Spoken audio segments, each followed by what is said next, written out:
If your website's not sending the right signals, your business is not ready to grow online, and there's no point in setting money on fire with SEO or paid ads. Let me tell you about a client that was referred to me. They had just written the check for the first month of ads, $2,500 right out the window, absolutely nothing to show for it. The agency that sold them this service told them the problem was their website didn't convert and offered to build a new website for a fee. I was brought in because this just didn't sound right to them. They wanted another opinion. I took a look at their website, and unfortunately, the agency was right. Their website was garbage. It was not optimized to be able to drive any kind of sales, and I told them they needed a new website. However, I also asked them to avoid that other company at all costs, to run away as fast as they could, and never work with them again. The reason is, it was painfully obvious that their website was not going to perform well. This other agency should have told them that from the very beginning and not offered to sell them any kind of ads unless they were willing to change their website. My recommendation was to build a new website, but to also find a new agency to get that work done. Let me help you avoid this type of mistake that I see all the time by walking you through what you can do to audit your own website in under 20 minutes by just following a few simple steps.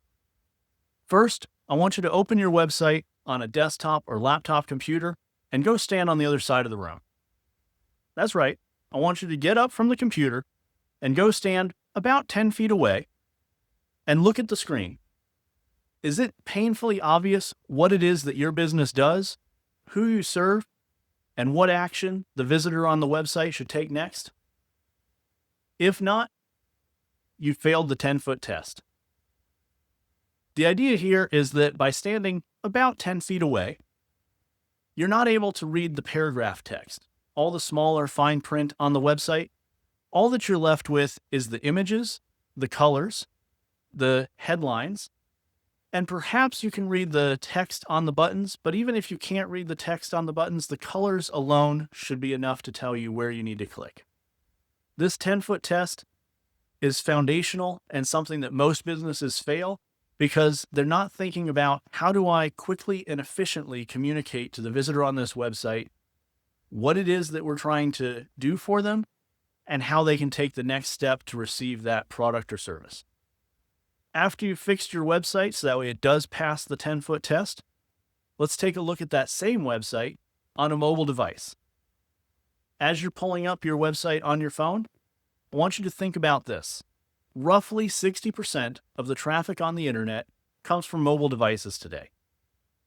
If you decide to pay to run ads or invest in search engine optimization or any other form of digital marketing, and your website doesn't work on a mobile device, you're setting fire to 60% of that effort, whether that's money that you're spending on ads or hours and weeks that you spend optimizing the website.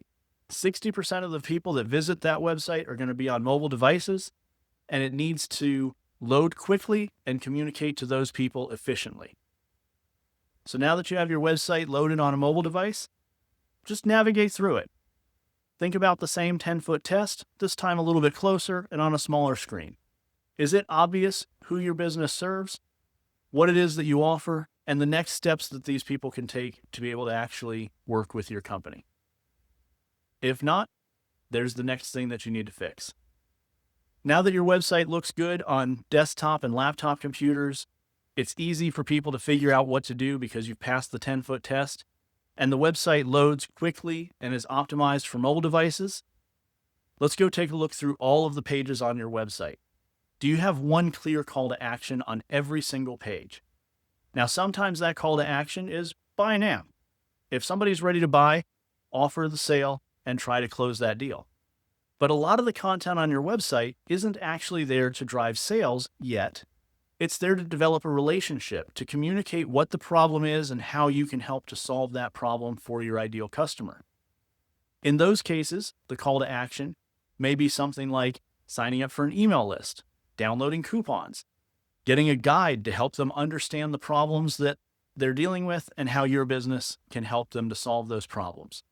Potentially even following you on social media in order to receive more content there. There's a variety of different calls to action that you might use, depending on where somebody is along their journey to becoming a customer for your business. But every single page should have something that the person visiting that page, receiving that information, should do next that leads them ultimately towards that sale. Go through your entire website and make sure that you have a clear call to action on every single page. Now that your calls to action are in place, let's go back to take a look at the content on your website. When was the last time that this content was updated? Are you publishing new information once a year? Once a decade? I've seen this many times with a lot of small businesses. They'll launch a website and think that they're done. In truth, you should be publishing something new on your website at least once per week. Now you might be thinking, where am I going to come up with all this content? The place that I like to point people to is to start with the frequently asked questions. Anything that your sales and support teams are being asked on a regular basis, you should address on your website. The reason is, if they're asking your sales and support team, people are probably asking their friend Google and other search engines to solve these problems for them as well, and your business should be there with an answer.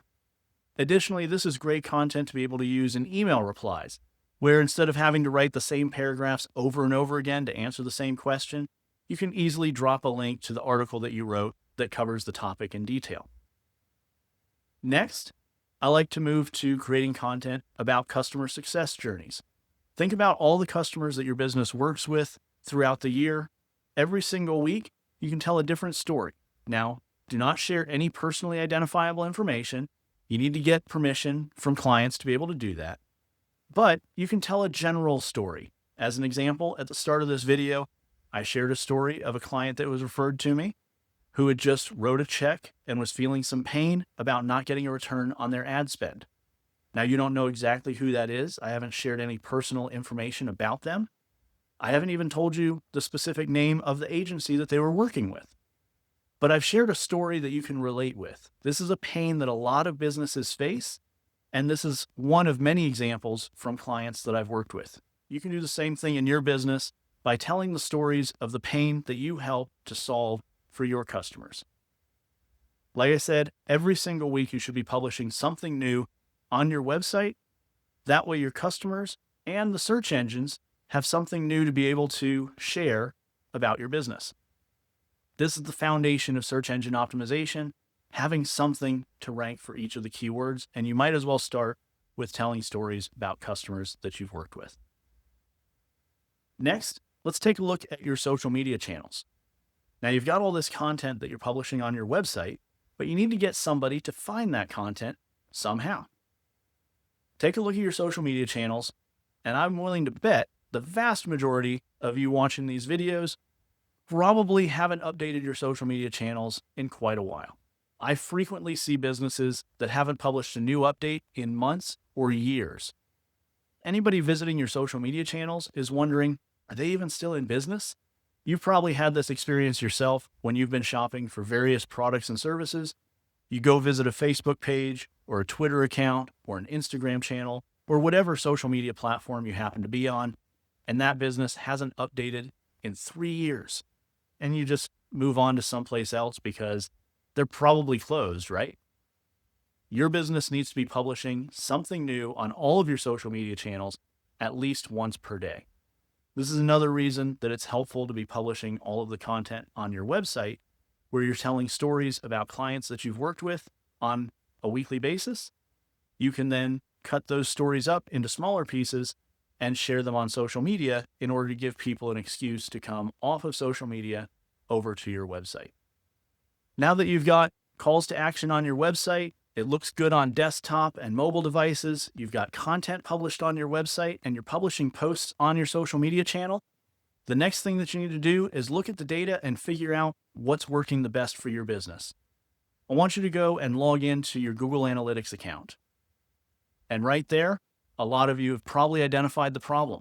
Many businesses that I talk with haven't even set up their Google Analytics account. If you're not measuring what's happening on your website, you're blind. You don't know what content is bringing the most visitors over to your site, and you don't know what content is driving the most sales for your business. Long before you spend any money on ads or SEO or any other form of digital marketing, you need to be collecting the data to identify what's working to be able to drive the bottom line for your business. This is where Google Analytics comes in. If you have your account and you've been able to log in at this point, I want you to go take a look at those reports and find the answers to those questions. What content brings the most traffic to your site? What content drives the most sales for your business? It's very likely that those are two completely different pieces of content.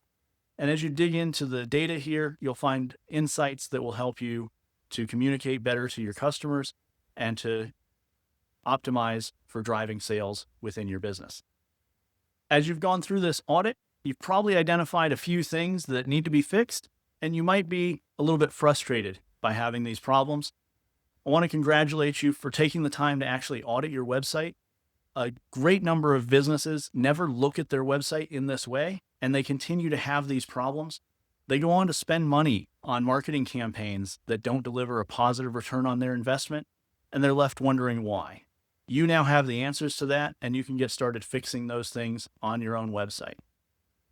If you'd like more tips and tricks to be able to grow your business online, we put out a weekly email that's focused on helping you in this way. That email is Grow with OptSus, and you can subscribe at optsus.com. That's OptSus.com.